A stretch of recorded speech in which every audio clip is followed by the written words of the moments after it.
Hi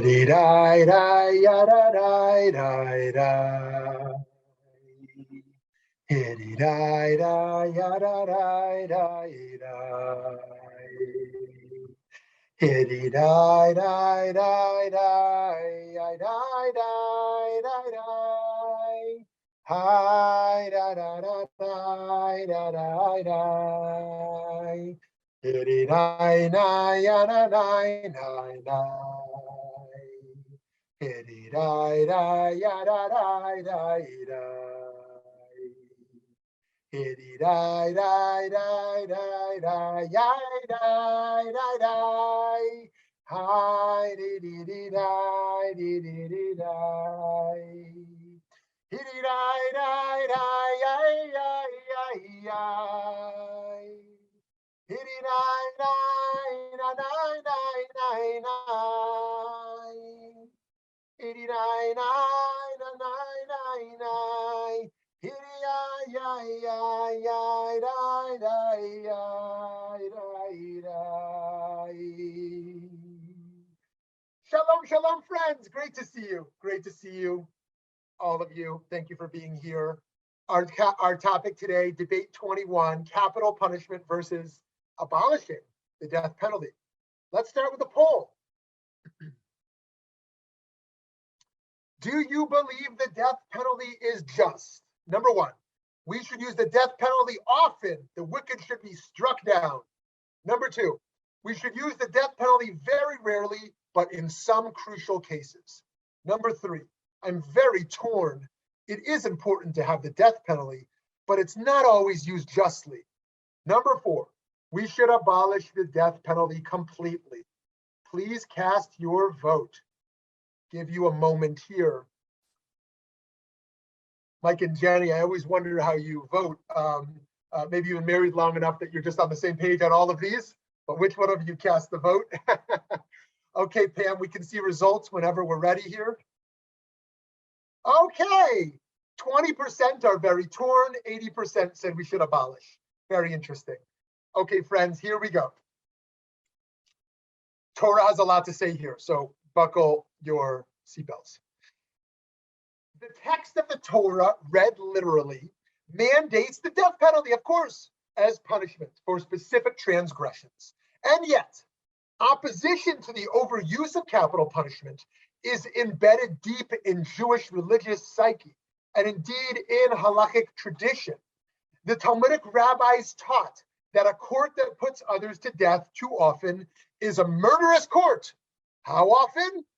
Here's what we learn from the Mishnah in Makot 1:10. A Sanhedrin that executes once in 7 years is considered tyrannical. Rabbi Elazar ben Azariah says once in 70 years. Rabbi Tarfon and Rabbi Akiva say, if we were members of a Sanhedrin, we would ask the witnesses questions that they would be unable to answer, such as, was the person murdered perhaps afflicted with an unseen fatal disease, and thus no person would ever be executed? But there's a counter argument, of course, also here in the Mishnah. Rav Shimon ben Gamliel said, if a Sanhedrin would execute so rarely, then they would multiply murderers in Israel. So Rav Shimon ben Gamliel thinks the death penalty is a deterrent, right? The previous position, as we saw from Rabbi Tarfon and Rabbi Akiva, is that we need to limit the death penalty so we don't have blood on our hands. The rabbis teach that based on the value of human life, there are major repercussions for being guilty of taking a life. Here's from the mission of Sanhedrin. It says Genesis here, but that's just one part of it. How were the witnesses instilled with fear not to testify falsely? Be aware that capital cases are not like monetary cases. In civil cases, one can make monetary restitution and thereby affect his atonement. But in capital cases, he is held responsible for his blood of the one accused and the blood of his potential descendants until the end of time. For so we find in the case of Cain, who killed his brother, that it is written, translated literally, the blood of your brother is screaming out to me. That's Genesis 4:10. It's continuing here in the Mishnah Sanhedrin 4:5. It does not say the blood of your brother, rather the bloods of your brother. meaning his blood and the blood of his potential descendants. Therefore, man was created only to teach you that whoever destroys a single life from Israel is considered by Scripture as though he destroyed an entire world. And whoever preserves a single life from Israel is considered by Scripture as though he had preserved an entire world. Now, it is important to remind us that some texts have from Israel and some just say a single life in total, not just from Israel. So here we're reminded that to kill a person is to kill a world, is to destroy the world. And yet, if the rabbis did away with the death penalty as a practical matter, why is it in the Torah in the first place? The rabbis explain concerning a wayward son. This comes from Babylonian Talmud, Sanhedrin 71a, but it never happened and it will never happen. Why then was this law written? That you may study it and receive reward. Rav Yonatan said, I saw him and sat on his grave. So this is an interesting Talmudic explanation. Why do certain troubling things exist in the Torah that were never done? They said, the Torah says to stone a wayward child. Oh, that's very disturbing as a form of punishment of a child who's rebellious. And the Talmud says, no, it's there, but we don't do that. Why is it there? Just so we can learn it. There's a value to the learning without it being practical. So this is an interesting move the rabbis made here. Perhaps in our case too, we can infer a reason from the inclusion of the death penalty, references beyond an interest in application of the literal signification of the text. Those references can teach us about the gravitas of crimes worthy of the death penalty. As such, the rabbis can now reinterpret the punishment, but always do so knowing that God wants total justice, even though humans aren't necessarily capable of implementing it or even necessarily in understanding what it is, right? That the Torah wants to say God wants total justice in this world, and yet rabbinic law comes to say, wait a minute, there can't be total justice in this world. We have to have something less than total justice in this world. And so it says here in Bava Kama 83b, does the divine law not say eye for eye? Why not take this literally to mean putting out the eye of the offender? Don't think this, since it has been taught. You might think that where he put out his eye, the offender's eye should be put out, or where he cut off his arm, the offender's arm should be cut off. Or again, where he broke his leg, the offender's leg should be broken. Not so, for it is laid down, he that smites any man, and he that smites a beast, just as in the case of smiting a beast, compensation is to be paid, so also in the case of smiting a man, compensation is to be paid. And so, of course, this is not compensation for murder. Murder is a capital crime. But in the case of damaging a human body, as Gandhi famously said, an eye for eye makes the world blind. So too, the rabbis had already said that, right? Don't read the text literally, they're saying over and over, okay? So another explanation is that the death penalty can be imposed by the heavenly court, as it were, even while the earthly judgment must be more lenient. Here's what it says in Sanhedrin 37b. It has been taught, Rav Shimon ben Shetach said, may I never see comfort if I do not see a man pursuing his fellow into a ruin. And when I ran after him and saw him, sword in hand, with blood dripping from it, and the murdered man breathing, I exclaimed to him, wicked man, who slew this man? Is it either you or I? But what can I do, since the blood, the life, does not rest in my hands? For it's written in the Torah, at the mouth of two witnesses shall he that is to die be put to death. May he who knows one's thoughts exact vengeance from him who slew his fellow. It is related that before they moved from the place, a serpent came and bit him, the murderer, so that he died. From the day the temple was destroyed, although the Sanhedrin was abolished, the four modes of execution were not abolished. He who is worthy of stoning either falls from the roof, or is trampled to death by a wild beast. He who merits burning either falls into the fire or is bitten by a serpent. He who is worthy of decapitation is either delivered to the Gentile government or brigades attack him. He who is worthy of strangulation is either drowned in a river or dies of suffocation. So here we see this idea of how the heavenly court intervenes in the world in place of an earthly court. So to be sure, the rabbis did try to find a way around directly executing although it's historically unclear if or how this was actually done. One who was flogged twice for having violated the same transgression, whose punishment is karet, death imposed by heaven, and then sinned again the third time, is placed by the court in a tiny cell where there is standing room only, and he is fed meager amounts of bread and scant amounts of water, causing his stomach to shrink. Then is fed bare barley, which causes his stomach to expand until his stomach bursts. One who commits murder without proper witnesses. There may be witnesses, and it is certain that he committed the murder, but there's a technical problem with the testimony, is placed into a cell and is fed meager amounts of bread and scant water, and then is fed barley until his stomach bursts. So friends, here's what's happening over here in the Mishnah, Sanhedrin. It is true that the rabbis want to do away with the death penalty. It is true that we never know if they actually do this approach that is offered here, but they do say, wait a minute, we can't do the death penalty because we can't meet all these technicalities of how it would be done. But there's a passive way of doing it, putting someone in a cell and basically, it's not so passive, but basically causing their stomach to burst. And again, is this once again theory or was it ever put into place? It's unclear. How can capital punishment be enacted post-Sanhedrin in any event? The Rosh, Rabbeinu Asher ben Yechiel, wonders this himself. 14th century Spain. He wrote in his responsa, "You surprise me by asking about a capital case. In all of the countries that I've heard of, they do not judge capital cases except here in Spain. When I arrived here, I was most astonished how they could judge such cases without a Sanhedrin. I was told that this is by permission of the king, and also that the Beit Dins, the Jewish court's judgment, saves lives, since much more blood would be spilled were they, Jews accused of crimes, to be judged by non-Jews. So I allowed them to continue their custom, but I have never agreed with them about taking life." Okay, very interesting, by the Rosh.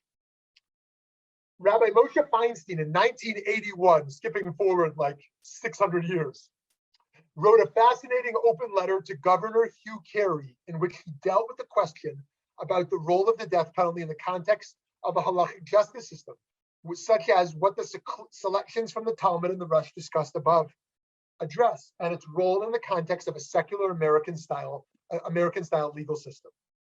By the way, Hugh Carey was the governor of New York from 1975 to 1982. So here's what Rabbi Moshe Feinstein wrote in his Igrot Moshe. The Torah reserves capital punishment for those sins which are very serious, such as murder, kidnapping, sexually prohibited relations, and idolatry. The perpetrator in these cases is unrestrained and is capable of doing whatever disgusting and cruel acts in the world that are in his heart that he thinks are for his benefit. However, the death penalty is not administered out of hatred to evildoers or fear for the welfare of society, because the Talmudic tractate, Bava Metzia 83b, tells us that God will punish transgressors. So on the one hand, the purpose of capital punishment is to let people know the severity of these prohibitions, so they will not transgress them. On the other hand, the laws of capital punishment emphasize the importance of each soul and of other concerns. As a consequence of these two factors discussed above, there were almost no Jewish murderers because of the awareness of the severity of the prohibition of murder, and because they were educated by means of the Torah and the punishments of the Torah to understand the seriousness of the crime. They were not simply afraid of punishment in the sense of getting caught, but were afraid of the crime itself. However, this use of the Torah system to run society was only when the crime of murder was not common, but was simply the result of someone's great lust or some quarrel concerning money or honor, like a passion crime. But when people killed simply because it was viewed as insignificant and the murderer was simply a callous and cruel person, or similarly, if there was a great deal of murders and wickedness, then a different system of law was utilized that was concerned with the pragmatic question of stopping killing and the goal becoming saving the society. Rav Moshe taught here that while the state of New York certainly has the right, from the perspective of the moral element of the Torah's approach to criminal justice, to execute criminals, the practical outcome of death penalty would be too frequently unjust. So Chevra, even when a death penalty could be upheld, we see that God wants dignity for the executed. Okay, so here, let's return to the mission of Sanhedrin. and the Babylonian Talmud of Sanhedrin 46b that picks up off the Mishnah. All that have been stoned must be hanged, says Rabbi Eliezer. But the sages say none is hanged save the blasphemer and the idolater. How did they hang a man? They put a beam into the ground and place and a piece of wood jutted from it. The two hands of the body were brought together, and in this fashion the body was hanged. Rabbi Yossi says the beam was made to lean against the wall, and one hanged the corpse thereon as the butchers do, and they let it down at once. If it remained there overnight, it would transgress a negative command. For it is written, his body shall not remain all night upon the tree, but you shall surely bury him the same day. For that that is hanged is a curse of God. As if to say, why is this one hanged? Because he blessed the name, that's a euphemism, he blessed the name, and the name of heaven was found profaned. Furthermore, everyone that allowed his dead to remain overnight transgressed the negative command. But if he had allowed it to remain unburied by reason of honor due to it, to bring for it a coffin and burial clothes, he does not thereby commit a transgression. So friends, by the way, as you know, Christians of an anti-Semitic bend over history have argued that Jews killed Jesus. And of course, one of the absurd dimensions of that is that crucifixion is not a form of Jewish capital punishment. As you see, hanging is here, but crucifixion is the furthest thing from how the Talmud even imagines a form of death penalty. The Romans did this death penalty. Anyways, in a case like this, we see here, even where there theoretically is a death penalty, we see here that the body must be taken down and be buried immediately, because it is a shame to God for that person to be hanging there. And also, imagine if an innocent person was executed. How religiously and morally terrifying. It must be the highest priority to avoid this from taking place. Certainly over the wicked being mistakenly saved. So as we have seen, the rabbis, will certainly not categorically oppose the capital punishment, saw the death penalty as so extreme a measure that they all but removed it from their system of justice. In contrast, our American system today lacks the highest safeguards to protect the lives of the innocent, and in certain cases uses capital punishment all too readily. We do not naively believe that everyone on death row is completely innocent of any crime. That would be naive. Yet too often people are convicted for crimes they did not commit. We all agree that a responsible government must have a strong justice system that maintains order and security, and that includes appropriate punitive measures. More harmful to our justice system than not catching the guilty, however, is punishing the innocent.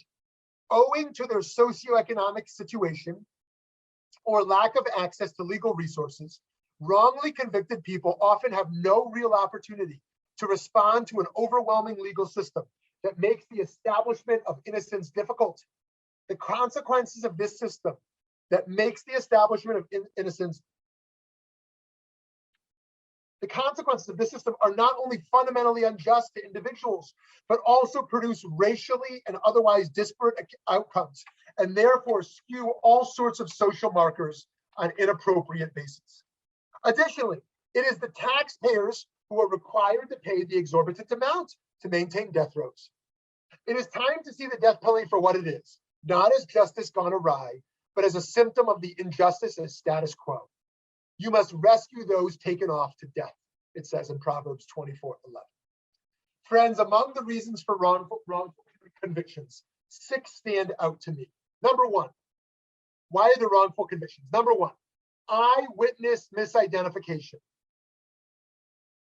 Number 2, false confession. Number 3, ineffective lawyering. Number 4, police and prosecutorial misconduct. Number 5, junk science. Number 6, unreliable testimony. If you have questions about any of the content of those, we'll explore those in our Q&A. In the interest of time, I'm just going to list them for now. How many prisoners are truly innocent? Experts have offered varying percentages in the last decades. Samuel Gross and Barbara O'Brien estimated at least 2 to 3%. John Gould and Richard Leo put it at 3 to 5%. James Liebman and his team placed that estimate at 7%. And a more recent estimate by John Roman and his team places its estimate at 5%, except for sexual assault, for which the wrongful conviction rate may be as high as 15%. Jewish thinking strongly upholds the principle that the innocent should be spared undue punishment. When God reveals to Abraham his plan to destroy Sodom and Sodom and Gomorrah, in Genesis 18, Abraham challenges God. Will you also destroy the righteous with the wicked? If there are 50 righteous people in the city, will you destroy and not forgive? When God offers to spare the cities if there are 50 righteous people, Abraham continues to raise the stakes by lowering the number of the righteous until God decides that if there are even 10 righteous people, God will spare the cities. Abraham doesn't press any further, but one might presume that any entire city can't be destroyed if even one individual were innocent. Reading the text this way, we can imagine from the time of Abraham, it has been established that punishment should be reserved for the guilty, and against all odds to the contrary, the innocent should be spared. Today, there are those who are dedicated to ensuring that the innocent do not languish in jail. The National Registry of Exonerations, a joint project at the University of Michigan Law School and the Center on Wrongful Convictions at Northwestern University Law School, has now recorded 2,858 exonerations since 1989. The registry highlights the need to scrutinize convictions, especially in the states with the most exonerations, with the two leading states being Illinois and Texas, to ensure that they were honestly obtained and that the defendants had sufficient and competent defense. The Innocence Project, founded by Barry Scheck and Peter Neufeld of Yeshiva University's Benjamin Cardozo School of Law in 1992, is a group that utilizes DNA testing and other state-of-the-art technology to establish the innocence of falsely imprisoned inmates. The staff of lawyers and Cardozo Clinic students, along with allies in many states, thus far have exonerated 301 prisoners who have served an average of nearly 14 years, and 18 of whom had been on death row, using DNA evidence. There are more than 50 innocence projects in the United States under the umbrella of the Innocence Network. They need our support. One particular case illustrates the great value of the Innocence Project for American society. In 1974, James Bain was convicted of raping a 9-year-old boy in Florida. The primary evidence at the time revolved around the blood type of the semen on the victim's underwear. The jury believed the prosecution's claim that Bain's blood type, AB, was the same as that found on the scene, when in actuality, the blood sample was blood type B. Once DNA evidence became available, Bain tried 5 times to get the circuit court to examine his case, but was rejected. Finally, after the Innocence Project became involved, DNA evidence was re-examined, confirming that Bain was not the rapist. James Bain was exonerated and released in December 2009 after serving 35 years for a crime he did not commit. While we need a justice system, we also need a system of justice. Members of our society certainly deserve to be kept safe, which sometimes means that the perpetrators of crimes should be punished, and sometimes means that other methods of rehabilitation, some of which might also be viewed as harsh, are warranted. But we must equally ensure that the rights of the innocent are protected. If a prisoner is found to be innocent, then the prisoner should be set free and given fair compensation. Former District Attorney, Governor of California, and Supreme Court Chief Justice Earl Warren was well aware of the often coercive methods by which law enforcement obtained confessions and convictions, and how scrutiny needed to be applied to ensure that only the guilty are convicted and incarcerated. As he said, life and liberty can be as much endangered from illegal methods used to convict those thought to be criminals as from the actual criminals themselves. So friends, to conclude here, we must support the work of those who labor to ensure that our criminal justice system is truly just and equitable. This is nothing short of the championing of justice over inequity. And as a community, we must support their work. Jewish community leaders should call for an end to the problematic practice of imposing the death penalty, and also for the development of a fair, equitable paradigm of restorative justice. Okay, friends, I'm going to pause here. I'd love to hear your thoughts and questions.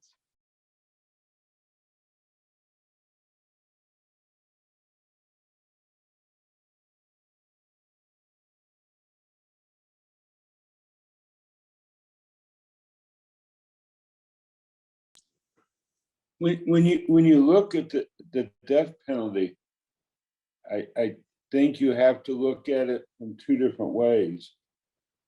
One is the morality of it. And if you decide that it's moral under certain circumstances, you have to look at the system and application of death penalty. How certain is there of the right person, and what are the methods that are humane?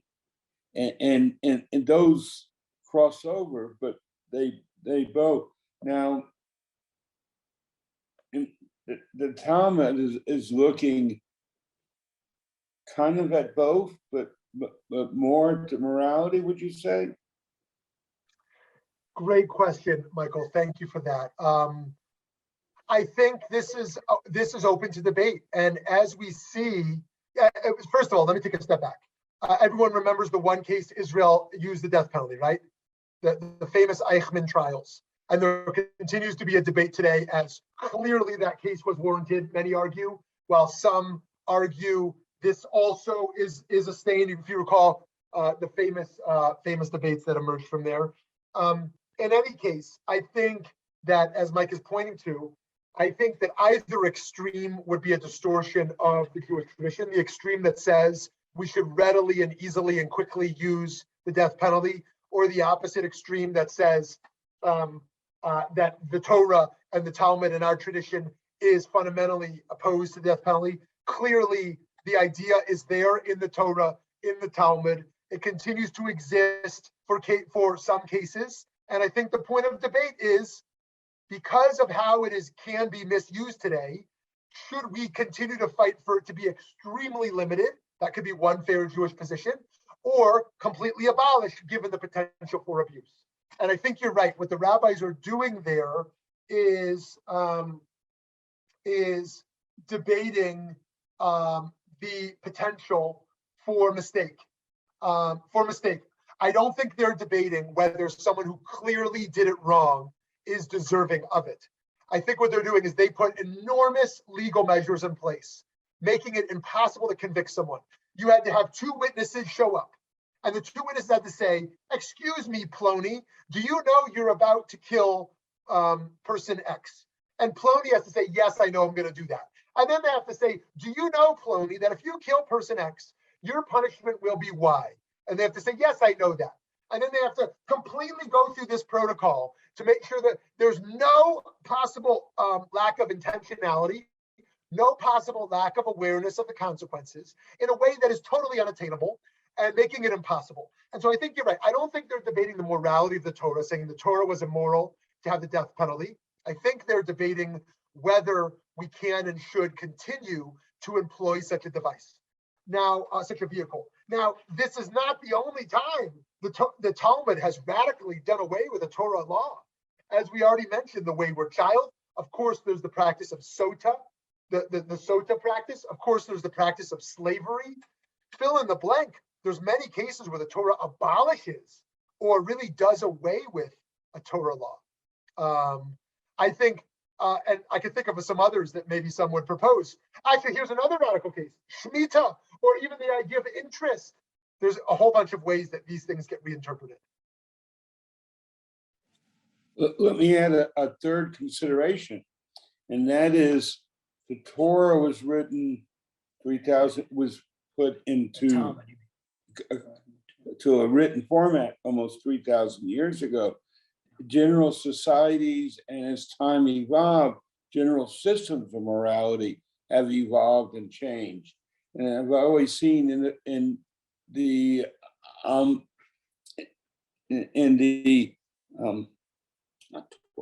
Talmud.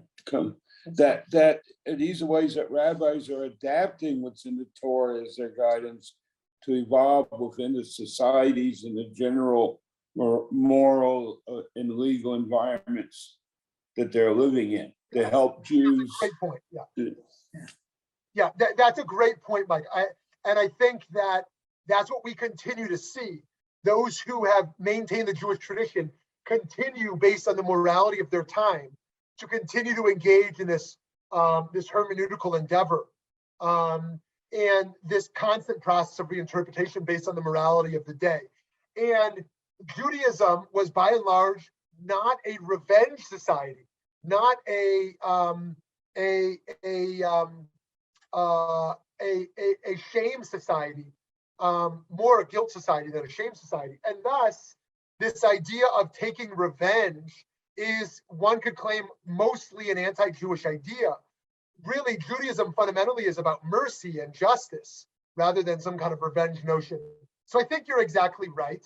And I appreciate that point, because I think we can ask ourselves today that that is not only inevitable that we interpret based on the morality of our day.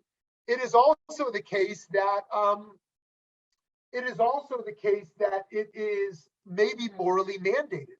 Now, there's a number of cases in the Torah that weren't reinterpreted until now, because 20th century American morality was such a radical break from history.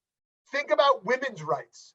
Women's rights are so new, right? Pre-modernity, forget even just pre-modernity, pre-20th century, women's rights were like non-existent.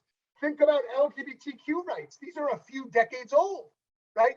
Think about even the notion of racism, how new such an idea is. And so with that progress, our notion of rights, our notions of justice and dignity that emerged, one might say we're not only inevitably going to reinterpret, but maybe even are mandated to do so following that line. So thank you for that. Yeah, Eddie, you want to jump in? Yeah, definitely. Thanks for this amazing class, Rabbi. I think that this is a topic that's such a great area in our communities. I think I'd rather hear what your thoughts on, does the death penalty eliminate the opportunity for Chuva and opportunity for redemption within people? Does that like automatically cut that off? And I'm interested to hear what are the rabbinical thoughts on that.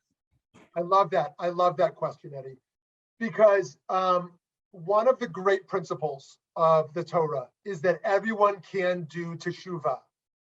We have probably met people who we thought could not. We have certainly read of people in history that we are convinced could not. Perhaps there were some people in the American political scene we have been convinced could not. And yet, the idea that no human is irredeemable. And so there is a Jewish prohibition against doing anything to block another person's teshuvah, right? We cannot prevent a person from their own growth and repentance. And so one of the principles there is, according to the Rambam, what does Chuva actually look like? How do you know someone is a penitent? They are confronted with the exact same opportunity to make the exact same mistake, and in this case, they choose not to make it. If someone has no opportunity of freedom, and this is a case against our prison system in general, there's no real freedom, then there's no real opportunity for growth. There's no real opportunity for teshuvah itself.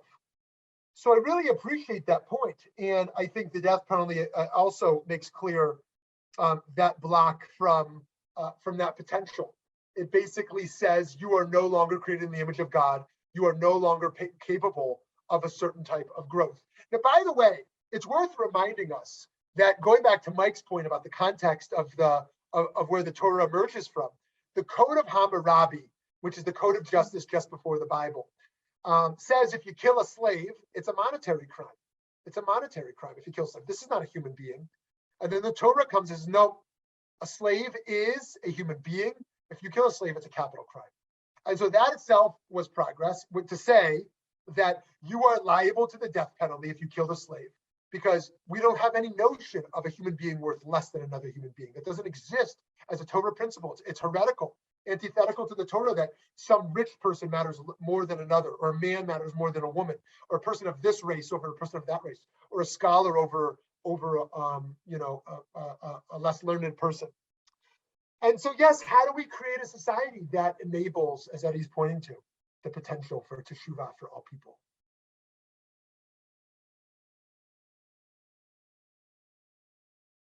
Now, by the way, let me add one other thing before someone jumps in. One of the other exceptions given was the melech, the melech. The king in Jewish law is given exemptions because there's different branches of government. The king was given an exemption to operate by the laws of the Sanhedrin. So the Sanhedrin might be prohibited to put to death someone that everyone knows is a murderer because of the legal precautions they put in place. But the king is allowed by executive privilege to kill that person. That was a kind of a loophole given in the system to how they could avoid this. Again, I don't know if that was done, but the king was given that loophole. It's kind of like, I don't know enough to make this comparison, but the way I think of it as in a time of war, some of the executive privileges that a president would have they could bypass the legislative branch in a time of war and a time of capturing terrorists. And then you look at Guantanamo Bay and what emerges there and what happens when there's a clash between the judicial and the legislative and the executive, and how far does the executive branch have power to kill or to imprison without fair trial in a time of war. Okay, someone else. Who else wants to jump in?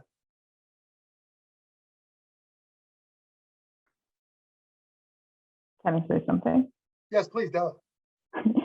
Yeah, and I think some people really, I guess, yeah, this is like a very interesting subject because I think death penalty is not a full justice.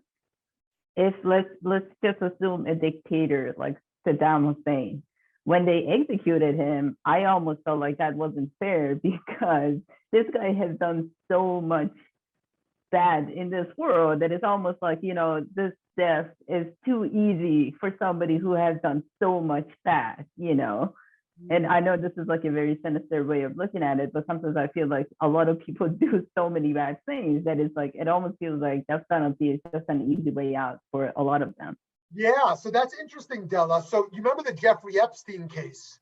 Yeah, exactly. People were so mad that Jeffrey Epstein had the right, or there was some scandal that he was able to kill himself in prison because they felt that was an easy way out of his punishment that he was deserving of a year or two ago. I don't even remember when this was. And so you could say someone, you know, other dictators who are merely killed, that is actually an easy way out, that actually death row, you know, or life imprisonment gives them the chance to have a more full punishment rather than getting out of that. So that's an interesting perspective. And one other thing to add when we look at comparative international law is the idea that Kant's in categorical imperative. Everyone remember Kant's categorical imperative? Here's how it works. I don't want to imply that it's a Jewish principle, but it's an interesting thought experiment. Kant says you should only do what should be universalized. You should only do what you think is okay for everyone to do, right? And you can't say, I'm going to do it, but it's okay if I do it. I'm just one person, right? Basically being like, oh, it's okay if I like keep $3 extra from, from Target because it's a huge corporation. What do they need the $3 from? But if everyone did that, that would be horrible. So it's not only that the rule of stealing is wrong. If everyone did what I'm going to do, that would be a broken society. And so another way to think of that is even something that might be just for me to do in my case. What if everyone did it? We might say, we don't want tyrannical societies to have the death penalty. We think that Iran having a death penalty is bad. We think that Saudi Arabia is doing, who are they going to kill? They're going to kill gay people. They're going to kill women who are not dressed properly. They're going to kill based upon a fundamental that with that penalty. And thus, we too should model that. Now, what does it mean to have exceptions? Let me give a good case for an exception. Some of us may believe that the US and maybe even Israel have the right to nuclear weapons. And yet we might also believe we should work towards global nuclear disarmament, right? Where we should encourage other countries to have less, atomic weapons. So do we want to have our cake and eat it too? We say the US is going to be the responsible one. We're going to have it, but we're going to make sure no one else has it. Or are we going to have to say, look, if we want other countries not to have it, we're not going to have it too. So if we believe other countries can't use the death penalty properly, do we also have to model that? Or are we going to say we operate differently? These are questions I don't have an answer to. Who else wants to jump in here? Yes, back to Eddie. Okay, so in those footsteps, how do we define justice? Because if we're looking at like the death penalty as being as a form of justice, but at the same time, that might be different interpretation of justice. How do we look at it through a biblical stance? Like where do we draw the line of what is justice versus what is not? Because I concur with Dela's statement that for some folks, death is almost a gift, right? Where there is no systemic justice, or folks weren't brought upon the actual revelation of justice. I've been reading a book where folks are going after Nazis who have ran into South America, and there is a clear argument that they're making that they should not kill the Nazis, that they should hold them responsible and bring them into court, and that way they could be met with justice. But what does that necessarily mean? How is that interpreted? Yeah, awesome. Great. That's a great point, Eddie. So a few things there. First of all, justice is incredibly complicated of an idea, as you know. And we often use justice as a slogan, Sedectitudo of justice you shall pursue. But there are so many different theories of justice in philosophy. What is just? And there's so many different, by the way, fields of justice. There is distributive justice. How should money be distributed in a just economy? And economic justice. There is criminal and punitive justice. How should we punish in our society? Then there is reproductive justice, gender justice, right? There is social justice, which often has to do with identity issues like women and LGBTQ and the poor. There are so many different strands of this and so many different theories of justice that it's so hard to talk about justice as any unifying idea at all. It is fundamental to the Torah that we live in an unjust world. If anyone wants to live in a just world, that's not the Torah. Right? We live in an unjust world. Maybe the next world will be just, the Olam Haba. But our job is to make this world more just, knowing it will always fundamentally be unjust. There is no way to rectify what Nazis did. No matter what punishment they get, no matter how much reparations they pay, there is no way to rectify American slavery. No matter what Chuva we want to do, right? There is no justice in response. If someone murders a child, there is no justice, whether the person has imprisonment for life, person is killed. There's never justice. In fact, after George Floyd, when people said justice for George Floyd, they didn't really mean Derek Chauvin should go to jail for life, right? I mean, they partially meant that. They partially meant there should be accountability in this case, but they really meant the system has to change, right? Right? Justice is not just rectifying this one situation that George Floyd's murderer is held accountable. It means that the system of police accountability, the system of police brutality has to evolve. And even when it evolves, it's not justice because you can't correct the past. And so, Rabbi? Yes, please, Mike, yeah. Who defines justice? Right. Who defines justice, right? And so that is at stake right now too. Who defines justice? And just looking at the American system, does the executive branch define it? Does the legislative branch define it? Does the judicial branch define it? And if it's the judicial branch, which part? Look at what happened in Texas on abortion, right? And what's the role of the various levels of court? Does American democracy work to define justice?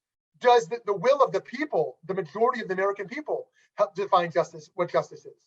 And what's the role of religion in this? I don't want Christianity defining justice in America, nothing against Christianity. So what does that mean for our Jewish values to be a part of the discourse? Do we want Jewish values to be a part of it? Do we want, again, as Heschel famously said, I embrace the separation of religion and state.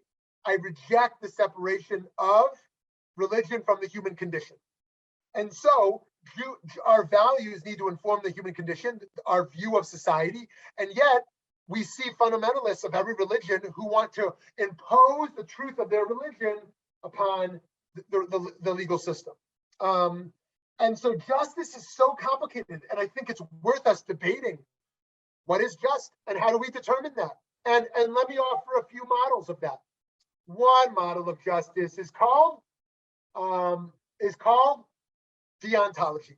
And in deontology, it is based on rules. It is based on rules. And it is based upon duty. And that goes back to Immanuel Kant. Another system is consequentialism or utilitarianism.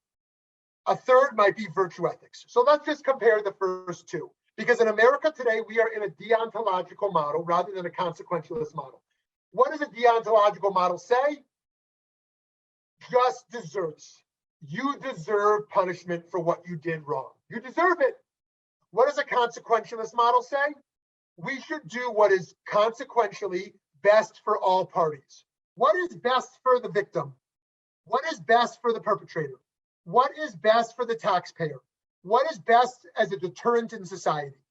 And so, in looking at a punishment, someone would say, you did crime X, you deserve to be punished with crime Y. That's what you deserve for your crime. A consequentialist would say, let's figure out what is going to enable this person to grow and change. Let's figure out what's going to enable the victim to heal. Let's going to figure out what's best for the taxpayer to ensure that the taxpayer is safe and not paying too much. Let's ensure what's going to deter more crimes. Let's figure out what's going to be the best for everyone. Okay, so those are just two of the very different ways of determining a justice system.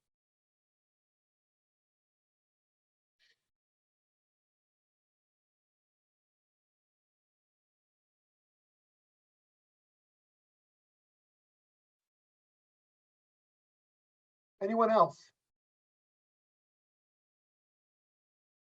Yehuda or Rabbi Biller or Ari?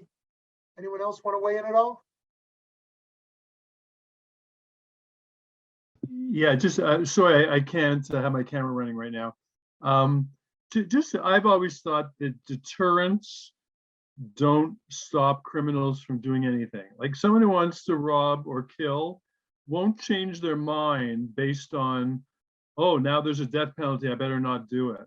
So to impose a death penalty because we think it's going to stop someone from doing something, I think is ludicrous thinking. So that's just, I just want to add that into the discussion. Thank you for sharing that. Thank you for sharing that. I have read some similar ideas around how the model of deterrence actually does not work. Of course, it is human nature to want to avoid punishment. And so everyone will slow down their car when they see a cop in the rearview mirror, right? Right. You are going to drive slower when your Waze tells you there's a cop coming up in a half mile. People make decisions in society based on fear of punishment. That is true. And yet a case like this, am I going to murder or not, is a whole different category. Am I not going to murder because the penalty is death penalty as opposed to life imprisonment? It's unclear that works, as Rabbi Biller is pointing to here. Yeah. I think there's a deterrent that there will be some punishment. If there's no law, then people might do anything. Right. But to put a harder punishment, you think that'll stop the person? I don't think that does much. Thank you. Yehuda, you get the last word here. So I was just curious, all this talk of justice and punishment, and a nation that isn't applying justice properly, the celestial, what is it doing to the nation's soul on a celestial level? And that's something that doesn't enter into the conversation a whole lot. And I think that it's important to aim for a just justice system. Yeah. Otherwise, there's going to be ramifications for us as a whole. So, Wow. Yehuda, thank you for that. And this is a beautiful spiritual point here. If you recall in the Yom Kippur Vidui, in the Yom Kippur confessionals, we say we have done a lot of horrible things that each of us has not done. when I hit my chest and I say, I did this and I did that, and I did that, I say, wait a minute, I didn't do that. So what's going on over there that I'm saying that? And one interpretation of that is that we are a collective, and we are not only complicit in things we haven't done, but we are a part of this, a collective soul, a collective nation, a collective people. And the blood stain is on us. We need rituals of purification from such things. If you recall, I like to do the ritual of Egla Rufa. When we hear that an immigrant dies in the desert trying to travel across, there's the ritual of Egla Rufa that I want to bring back. What it says in the Torah is there's a foreigner who is found dead at your border, and no one knows how this person died. The leaders have to go out there and wash their hands because there's guilt on our hands that this person died there, right? And so too, like when someone is killed, and we don't have total certainty around this, and yeah, this affects the soul of the nation. You know, I hate the phrase "playing God" because I think that phrase can be misused. Some people think we shouldn't do medical research because we're playing God or something like that. I do think that we should be bold and engage in things like medical research. But there's other areas we might say we're trying to play God when we take a life, and that affects the soul of the nation. So friends, to conclude here, there is a rich debate throughout our tradition still alive today around how we understand just courts, how we understand this idea of capital punishment. And yet, at the least, we can see that this has gone awry in many societies throughout history, most certainly today as well, along racial justice lines, economic justice lines. And that regardless of whether we think there is some small place or no place for capital punishment today, that we can at least take a stand against the places where this is being abused in our system today. Friends, wishing you a blessed day and can't wait to see you next week. And there's many reasons I can't wait to see you next week. And mostly because I just love to see you all and to learn with you, but also because our topic next week of number 22 of debate 22 is Auschwitz versus Sinai. What should be the central Jewish narrative today? Auschwitz or Sinai? See you next week. Have a great day.